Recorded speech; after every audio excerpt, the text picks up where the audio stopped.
Hello folks, this is Yamil for Gunstock Reviews. We're here at Enloe Custom Guns in Phoenix, Arizona with Marty. How you doing, buddy? Good. Okay, Marty, you have dealt with this pistol before. This is the new Staccato HD P4, which is the Glockado. See, most what people call it. It's a combination between a 2011 and a Glock because it takes Glock magazines, specifically the new Meggar all steel Glock mags. It also takes every other Glock mag made in the world, so which is kind of cool. So what I want to do is I want to put a Viridian RFX 35 on it. I got the plate from Staccato that for the RMR cut, so we're going to go for it. So from here, our gun's unloaded. Actually, for ease of handling, I'm just going to take the slide down, right? And push the slide stop out and get it out. There we go. And be mindful, I guess, of that spring there. Yep, that spring. You want to make sure it doesn't fly out, right? And then, yeah, there's a little buffer in there. So that'll get out of the way. Little piece here, little piece there. And unscrew these.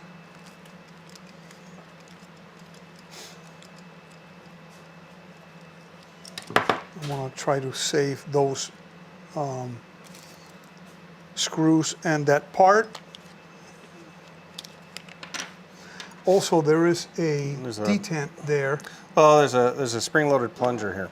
Yeah, and a detent that we must be mindful of so it doesn't fly off. So you drop that, you're gonna be looking. A few things that you got to pay attention to here. You got the spring-loaded plunger here that you want to be mindful of, right? There's also really 6 holes here. There's more than 6, but they line up different holes, different plates, right? And so we're going to use the 632 screws because that's what actually lines up right there on our holes, right? So there's different portions that are lining up different things on this particular plate. The actual screws themselves that came out of the top of the plate were a different thread pitch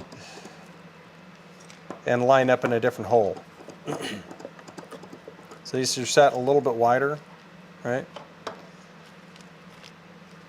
And if you were setting this to a torque, say I was doing one, I'd probably set this right around 15 inch-pounds, maybe even 18 is about it, right? That's about the same you would set most scopes to, right? Just get them in, torque, there you go. Then we can reassemble the pistol, right? Get our in here. Reverse plug. Yep. And just be mindful when you put the rest of the gun together. You want to make sure that the link is sitting forward. That guide rod likes to kind of kick this thing a little bit, so you just want to be careful of that.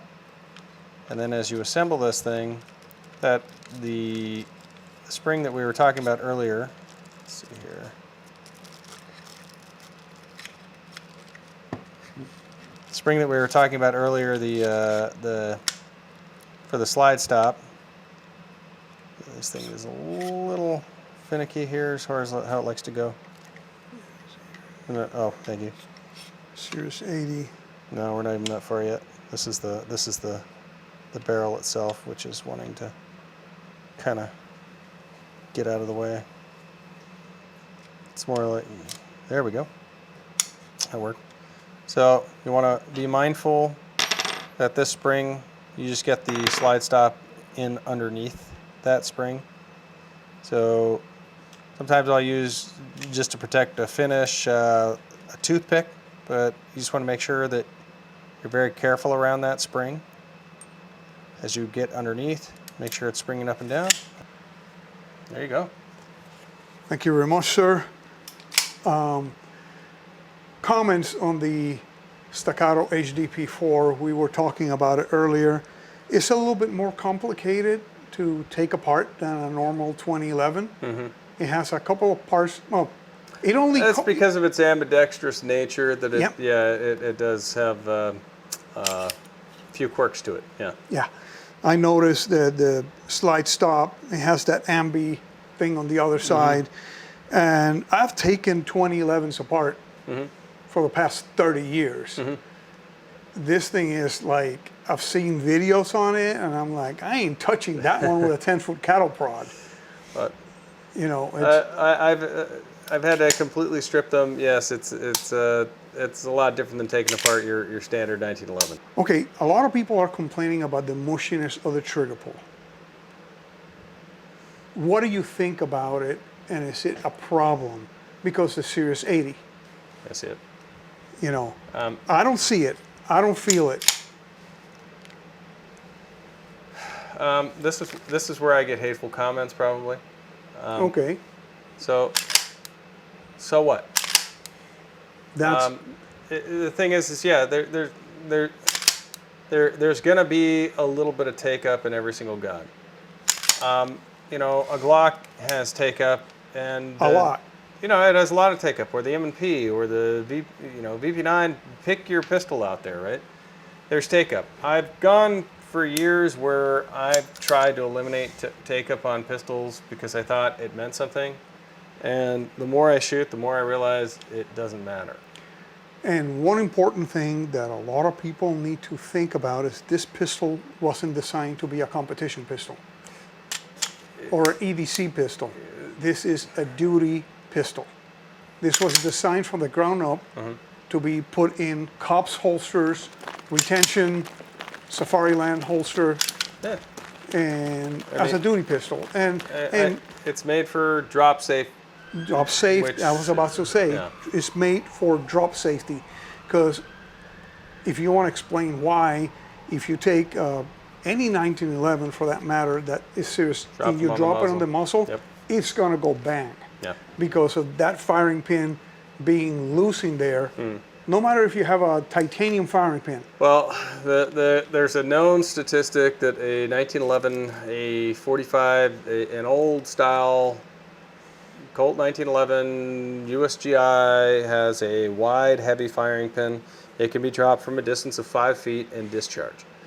The narrow 9mm firing pins everybody has kind of switched over to.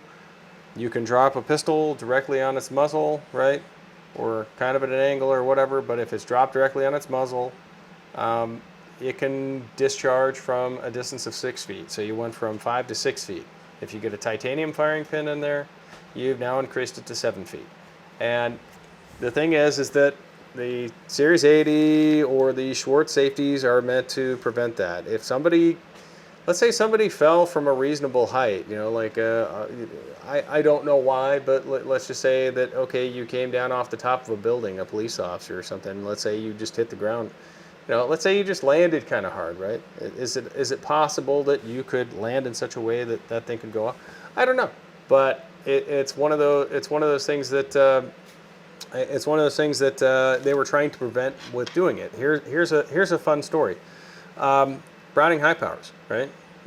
Browning high powers during World War II, they realized paratroopers were jumping out of planes and having the guns discharged when they hit the ground. So they had a solution to that. They created an extra power firing pin spring. Well, then that created some misfiring issues, so they put an extra power hammer spring in there. So then you had to match the issue you created, and then somebody comes along and says, hey, this high power has like a really stiff trigger in it. Like, well, what can you do? Well, if you don't know that those are two factors, right? Like Cylinder and Slide actually sells new firing and hammer springs for the high power for that reason. But that's actually why some of those solutions were come up with. Now, we never did that with 1911s, but you know, people get a little caught up in minutia, right? I think if they go out and shoot pistols, if you're complaining, I understand having a nice trigger. I also understand that I can actually shoot even a pretty heavy trigger pretty well, right? You can have a 5-pound trigger that is perfectly shootable in a gun, where a lot of times people will complain that it's got a 3.5-pound trigger, or they want it to have a 3.5-pound trigger. How accurate can they be? And then there's something about duty pistols, right? You're talking duty pistols. You don't want a 3-pound. No police department wants a 3-pound trigger on a duty gun. They don't want to know for any reason that that person didn't intentionally act when they pulled the trigger, right? They don't want to hear, oh, I barely touched it. Oh, it went off. Oh, your finger should have been aligned on the safety. No, they don't want that. They don't want that possibility, because here's another thing, and this is kind of well known, which is startle response. You scare somebody, you know, they get scared. Somebody jumps out of a corner and they get startled. Well, it's a known thing that you can overcome a 20-pound trigger startled, right? Mm-hmm. So this is a duty pistol. It has safety features built into it. I get it.